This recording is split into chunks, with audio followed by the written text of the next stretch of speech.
যারা হাঁস খেতে পছন্দ করেন এই ভিডিওটা তাদের জন্য। এই শীতের মধ্যে হাঁস খেতে অনেকেই খুব পছন্দ করে। তো দেখেন আমি আজকে রান্না করব হাঁসের মাংস। আর এটা হচ্ছে পাতি হাঁস। তো ফ্রিজে ছিল, আমি ফ্রিজ থেকে বের করে অনেকটা সময় ভিজিয়ে রেখেছিলাম, পানি পাল্টে পাল্টে ধুয়ে নিয়েছি খুবই সুন্দর করে।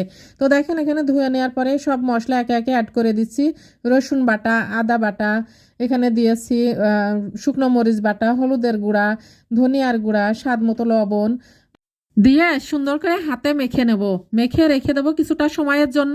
তারপরে আমি রান্নায় চলে যাব। তো আসসালামু আলাইকুম প্রিয় বন্ধুরা, কেমন আছেন সবাই? আশা করি সবাই ভালো আছেন, আল্লাহর রহমতে আমি অনেক ভালো আছি। তো আজকে আমি হাঁসের মাংসটা রান্না করব। এটা হচ্ছে পাতি হাঁসের মাংস। আর হাঁসে তো জানেনই বেশিরভাগই মাংস থাকে না, হাড়ের পরিমাণটা খুবই বেশি থাকে। তো দেখেন আমি তেলের উপরে পেঁয়াজটা ভেজে নিচ্ছি। পেঁয়াজটা ভেজে আমি এভাবে রান্নাটা করব। আর এই যেখানে তেজপাতা দিয়ে দিলাম, কিছু গরম মশলা দিয়ে দিচ্ছি। দেওয়ার পরে সামান্য হালকা ভেজে নেড়ে চেড়ে তারপরে দিয়ে দেবো মেখে রাখা সেই মাংসগুলো।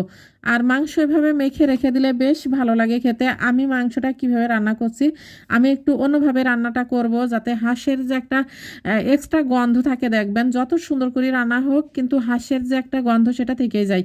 তো আমি এমন একটা সিক্রেট জিনিস দেবো যেটার জন্য হাঁসের মাংসটা খেতে বেশি পরিমাণ ভালো হয়ে যাবে আর খুবই ভালো লাগবে খেতে। আমি সেটা দিয়ে রান্নাটা করব। তো দেখেন এখানে কোনো পানি দিইনি, আমি তেলের উপরে মাংসটা সুন্দর করে কষিয়ে নিচ্ছি। এখন ঢেকে দিলাম। তারপরে ঢাকনাটা উঠিয়ে আমি আরও একবার নেড়ে ছেড়ে কষিয়ে নেব। আর এইভাবে সুন্দর করে কষানোর পরে তারপরে আমি এখানে দিয়ে দিলাম কিছু রসুনের কুয়া, আর দিয়েছি চেরা কাঁচামরিচ। আমি রসুন বেটেও দিয়েছি, কিছু আস্ত রসুন দিয়েছি। এই রসুনগুলো দিয়ে মাংস রান্না করলেও বেশ ভালো লাগে এইভাবে। আর তাছাড়া আমি আমার মা থেকে শিখেছি, আমার মা এভাবে রান্না করে, মাংসের ভিতরে রসুন বেটেও দেয়, কিছু কুয়া রসুনও দেয়। তো আমি মশলার বাটার যে পানিটা সেই পানিটা দিয়ে দিলাম, দিয়ে আমি আরও একবার কষিয়ে নিচ্ছি। আর এই হাঁসটা খুব বেশি বয়স না, যার কারণে খুব অল্প সময়ের মধ্যেই সেদ্ধ হয়ে যাবে। তো দেখেন আমি সুন্দর করে কষিয়ে নিয়েছি।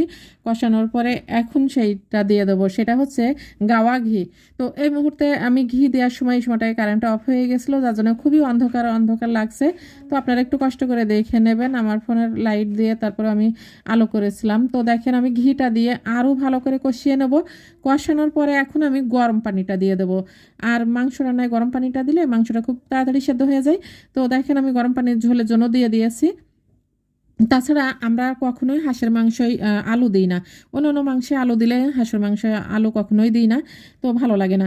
তারপর দেখেন এখানে আমি যে মশলাটা দিলাম, এই মশলাটা শুধু জিরা ভাজা নাই, এখানে জয়ত্রী, জয়ফল, এলাচ, শাহি জিরা, হ্যাঁ এগুলো আমি খুব সুন্দর করে জিরা দিয়ে ভেজে রেখে দিয়েছিলাম। সবাই ভালো থাকবেন, সুস্থ থাকবেন, আল্লাহ হাফেজ।